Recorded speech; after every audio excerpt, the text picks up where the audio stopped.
misalkan dagangan tidak laris, jabatan nggak naik-naik, kemudian rezeki juga seret.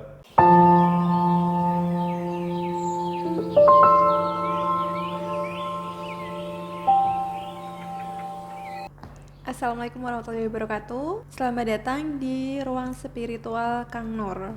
Iya. Nah, Kang Nur, kali ini kita akan membahas tentang masalah yang lagi happening teh, Kang. Sekarang kan lagi pandemi ya. Nah, kalau lagi pandemi ini rata-rata itu kayak rezekinya agak seret gitu ya. Nah, ini ada yang tanya sebenarnya cekal kendit. Ini mengenai cekal kendit ya. Cekal kendit itu sebenarnya menurut Kang Nur sendiri itu apa sih? Cekal kendit itu ini ya, termasuk balak sih kalau menurut saya.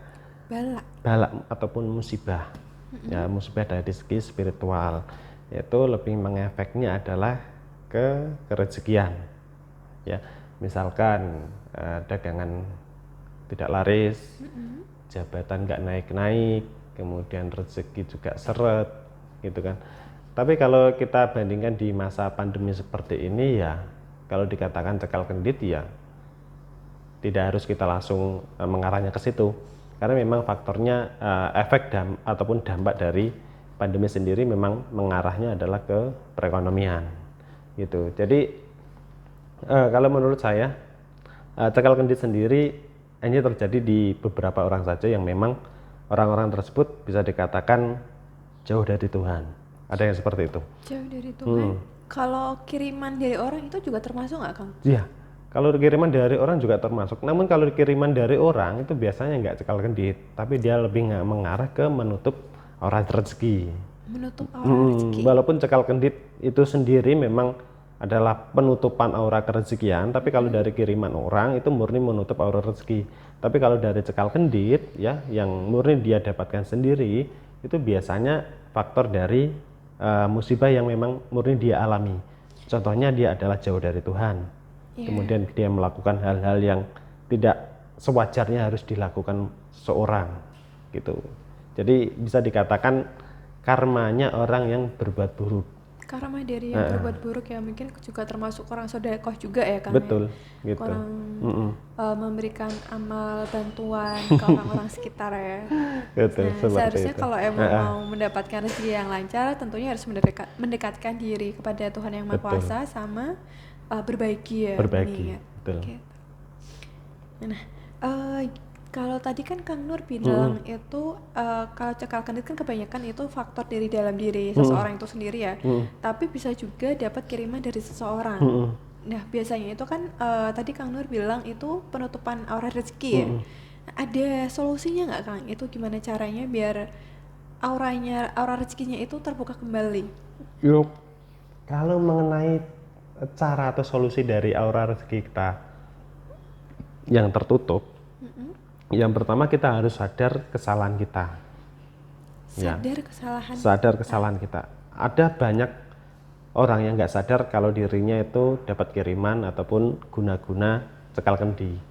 Cekal kendit itu. Gitu, nah, biasanya itu mereka harus sadar kesalahan yang dia lakukan sama seseorang. Gitu. Ya kan? Artinya gini. Orang yang tidak suka sama kita, berarti kita ada masalah sama mereka. Mungkin dari ucapan kita yang tidak mengenakan, perbuatan kita yang tidak menyenangkan sama mereka. Jadi mereka melakukan ataupun mengirimkan balak seperti itu ya memang atas dasar supaya diri kita mendapatkan pelajaran, kan gitu. Jadi kalau solusi dari saya, yang pertama harus sadar. Ya, harus sadar kalau kita memiliki kesalahan sama seorang, itu harus segera diselesaikan. Kemudian yang kedua, sebisa mungkin kita ruatan. Nah, ruatan itu cara yang paling menurut saya pribadi cara yang paling ampuh untuk kita membersihkan energi-energi negatif di dalam diri kita.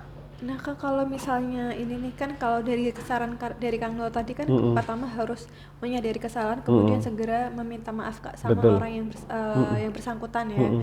Nah, kalau misalnya kita udah sadar kesalahan, terus pengen minta maaf, tapi ternyata orang yang tersakiti ini, yang pernah kita sakiti itu kita nggak ketemu kayak gitu. Nggak pernah ketemu. Susah ditemukan. Apakah untuk proses ruatannya tetap bisa jalan atau tetap harus ketemu sama tetap orang bisa yang sakit? jalan, proses ruatan tetap bisa dijalani, ya kan? Namun tetap nanti yang paling utama itu berusaha minta maaf, berusaha menyelesaikan masalah yang dialami, yang dihadapi, gitu. Karena kalau atas dasar dia mendapatkan bala ini tadi kan memang ada orang yang tidak suka kan. Jadi ada kesalahan yang dari diri kita yang melukai orang lain. Jadi ya masalah itu harus diselesaikan walaupun kita sudah melakukan ruatan. Ruatan nanti fungsinya hanya untuk meringankan. Gitu. Kalau untuk problem ini ya, ruatan fungsinya hanya untuk meringankan. Kalau sudah menyelesaikan semua masalah, itu nanti bisa bersih secara tuntas. Jadi bisa kembali normal lagi. Bahkan bisa lebih meningkatkan rezeki yang didapat. Nah, kalau misalnya tadi nggak ketemu sama orang yang bersangkutan, nggak apa-apa ya Kang ya? Apa hasilnya beda? Hasilnya tetap beda. Karena yang paling utama masalah tetap harus diselesaikan. Entah itu sama orang yang bersangkutan ataupun sama keluarga orang yang bersangkutan. Gitu. Tetap Berarti nanti kalau misalnya nggak ketemu sama yang bersangkutan langsung, bisa sama minta maaf sama keluarganya. Betul seperti itu. Nah, untuk proses ruatan itu tadi Kang, apakah ada proses ruatannya ini bisa dilakukan jarak jauh, apa bisa langsung datang ke Kang Nur atau bisa menggunakan sarana? Kalau ruatan ada dua opsi seperti biasa di layanan saya, bisa via jarak jauh. Kalau jarak jauh nanti tetap menggunakan sarana. Kalau datang langsung tetap kita proses ruatan, kita mandi kembang, kemudian tetap juga menggunakan sarana. Kalau sarana, kalau dari saya tetap saya khususkan adalah sarana yang memang fungsinya untuk kerezekian. Ada yang namanya ini serbuk sarang walet, ataupun yang namanya uang asma, atau bisa juga dengan yang namanya sapu tangan al-hikmah. Itu nanti difungsikan sebagai kerezekian, membuka orang rezeki. Yang pertama tetap harus lakukan ruatan, kemudian yang kedua sebisa mungkin berusaha menyelesaikan masalah yang ada. Nah itu nanti insya Allah pasti sudah selesai masalahnya, tinggal berbenah diri lagi. Gitu. Oke, nah itulah saran dari Kang Nur untuk menyelesaikan masalah cekal kendit ini ya, atau mendapat kiriman penutupan aura ya, rezekian. Nah, cara-caranya tadi bisa ada beberapa saran. Pertama ruatan, terus yang kedua juga menggunakan beberapa sarana ya, tergantung nanti dari studi kasusnya. Oke. Terima kasih Kang Nur atas solusinya. Semoga bermanfaat untuk teman-teman yang menonton di video ini. Amin, amin, amin. Wassalamualaikum warahmatullahi wabarakatuh. Waalaikumsalam warahmatullahi wabarakatuh.